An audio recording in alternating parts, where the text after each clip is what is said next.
레위라고 하는 그 이름은 무엇이냐면 연합하다, 하나가 되어진다라고 하는 그런 의미입니다.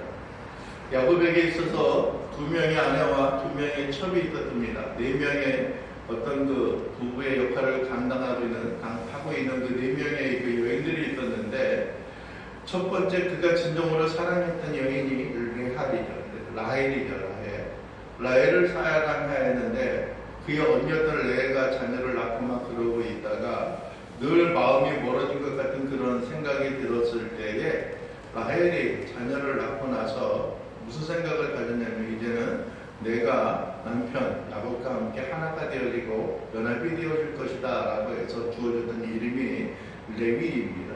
그런데 그 레위의 그런 어떤 그 근본적인 그런 이름이 거기에도 시작이 되어졌지만은, 하나님께서는 그 지파를 들어서 제사장의 직분을 감당하게 하셨고, 이 세상에 있는 죄악 속에 있는 사람들과 하나님의 관계를 회복하고 하나가 되어지는 그 모습으로 하나님께서 그 지파를 사용하셨습니다. 그래서 레위 지파가 아니었으면은 여러분들이 제사장이 그 가운데서 나올 수 없었고, 레위 지파에서만 제사장이 세워지고 하나님의 그 속죄의 그 직임을 감당할 수 있는 그런 모습을 주게 되어진 것입니다.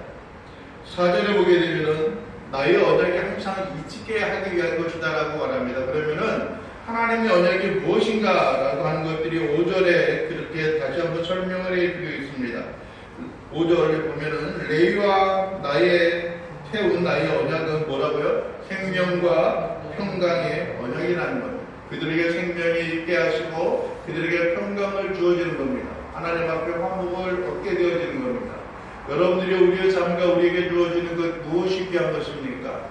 죄로 인하여 죽을 수밖에 없었던 우리의 인생과 우리의 삶, 아니 어쩌면은 죄로 인하여 영원히 멸망의 심판 가운데 빠져있던 우리들을 향하여 예수 그리스도의 긍휼과 은총으로 말미암아 회복이 되어지는 그 은혜와 그 긍휼의 전조의 역할로 인하여서 하나님께서는 어떠한 제도를 주셨느냐? 레위가 하나님 앞에 가지고 오는 제물을 향하여 기도하고 그 잡아서 하나님 앞에 드렸을 때에 이제 이 세상에 죄인된 인간과 하나님의 관계가 서로가 연합이 되어지고 하나가 되어지는 형통한 모습이 있게 되어지는 겁니다.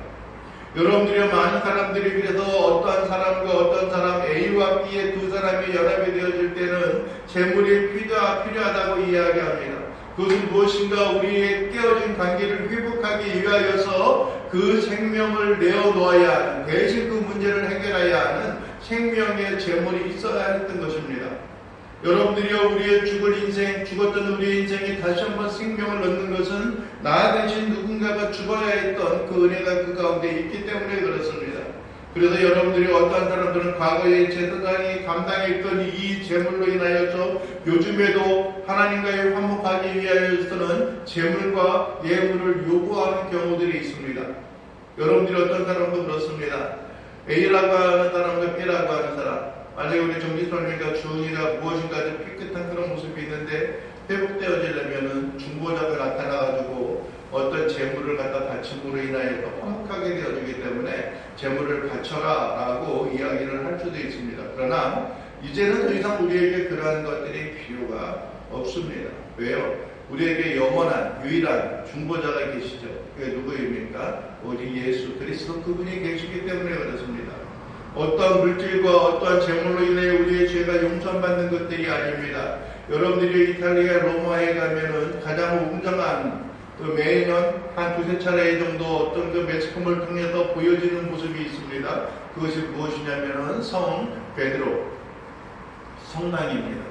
그곳에서 부활절이 되어지거나 이제 얼마 안 있으면 흔히 말하는 대로 크리스마스, 세상 사람들에게 있어서는, 우리에게 있어서는 성탄절이라고 일컬어지는 그 날이 되게 되어지면은 그곳에서 교황이 미사를 집전하게 되어지는 그런 모습이 있을 것입니다. 그런데 아이러니컬하게도 그 성전이, 그 성당이 어떻게 되어졌냐면은 어떤 그 죄 용서를 받기 위해 가지고 온 그런 재물, 흔히 말하는 대로 면죄부를 팔아서 남은 그 돈으로 지어졌다라고 하는 것은 참 우스운 이야기가 되어질 수 있습니다. 여러분들이 면죄부라고 하는 것이 어떻게 나타났습니까? 우리가 하나님 앞에 범죄한 조건이 있으면은 이 면죄부를 산 것으로 인하여서 우리의 죄가 용서를 받는다라고 이야기합니다. 심지어는 나의 죄만이 아니라 우리 조상들의 죄도, 우리 부모의 죄도, 우리 자녀의 죄도, 우리 어떤 친지의 죄도 우리가 하나님 앞에 속전의 예물을 드리면은 그 면죄부를 사게 되면은 그들의 죄가 용서를 받을 것이다라고 하는 그러한 달콤한 유혹에 의해서 판매된 그 돈으로 그 성전, 그 성당이 지어진 것입니다. 여러분들이요, 우리의 마음속에 늘 그러한 것들이 있어요. 우리 부모가 만약에 이 세상을 떠나게 되어지면 우리가 부모를 향하여 잘해도 마음속에 꺼리낌이 남고 늘 아쉬움이 남는 것이고요, 못해도 더 남는 그런 모습들이 있습니다. 그래서 어떻게 하면 우리 부모의 인생과 삶, 우리의 미래에 대해서 좀 더 안정적이고 좀 더 어떤 좋은 곳에 계시기를 원하는 그러한 마음들이 우리에게 있습니다. 그러나 여러분들이요, 그것을 해결할 방법이 있다라고 한다면 우리는 최선을 다하여서 그 일에 우리 자신을 바치게 되어질 겁니다. 그래서 어떠한 사람은 매년 드려지게 되는 제사의 음식을 성대히 차려 놓습니다. 여러분들이 묘지를 아름답게 꾸미고 아름답게 만들어가기도 합니다. 왜요? 그것이 어떤 면에 있어서는 내가 부모를 향하여 또 우리의 또 어떤 선조들을 향하여 보여주는 달콤한 유혹이요 아름다운 모습이다라고 생각하기 때문에 그렇습니다. 그래서 그렇게 꾸미는 것이 아니겠습니까? 우리가 조상을 섬기는 이유는 무엇입니까? 우리가 부유함과 넉넉함 가운데 거하기를 원하는, 평강 가운데 거하기를, 생명을 얻는 그런 모습 가운데 거하기를 원하는 그런 마음들이 있는 것입니다. 그래서 여러분들이 어떻게 했습니까? 면죄부를 파서 지어진 것이 그 베드로 성당입니다.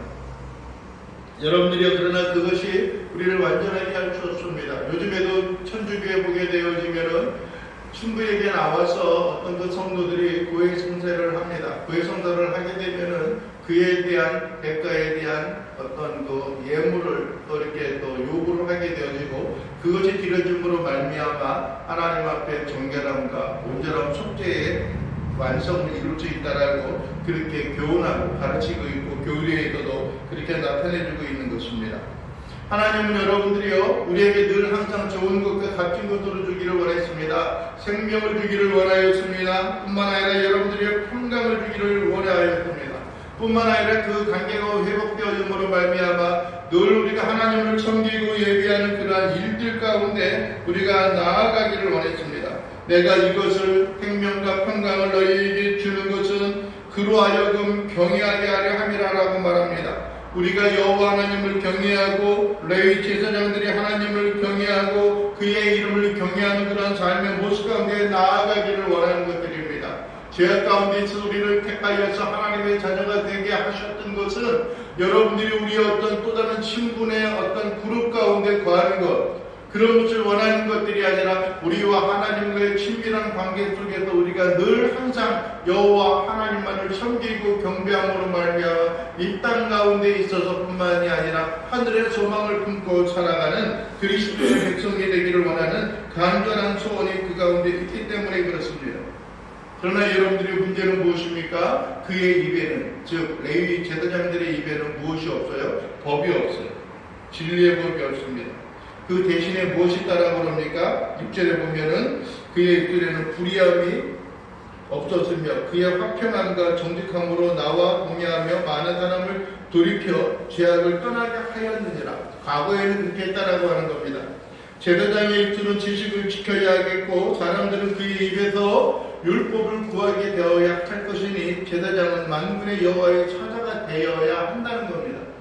하나님의 보냄을 받은 자가 되어져야 하는 것들입니다. 우리를 택하여 주신 것은 단순히 우리로 하여금 영원한 하늘의 소망을 품고 살아가는 그 이상 우리로 하여금 이 세상에 있는 자들이 또 하나님을 발견하고 나와 같은 인생과 삶을 살아가기를 원하는 간절한 마음이 있기 때문에 그렇습니다. 내가 진정으로 행복한 모습으로 살아갈 때 내가 진정으로 이 땅에 있는 것에 의하여서 휘둘려지지 아니하고 굳건히 샘을 입고 살아갈 때에 우리의 자랑이 이 땅에 있지 아니하고 하늘에 있는 것을 바라보고 살아갈 때에 당신은 어떻게 그러한 삶을 살아가고 있습니까? 라고 하는 질문을 받고 하나님 앞에 우리가 굳건히 온전히 드려지는 삶의 모습으로 나가야 하는 그런 인생의 모습이 있었던 것입니다.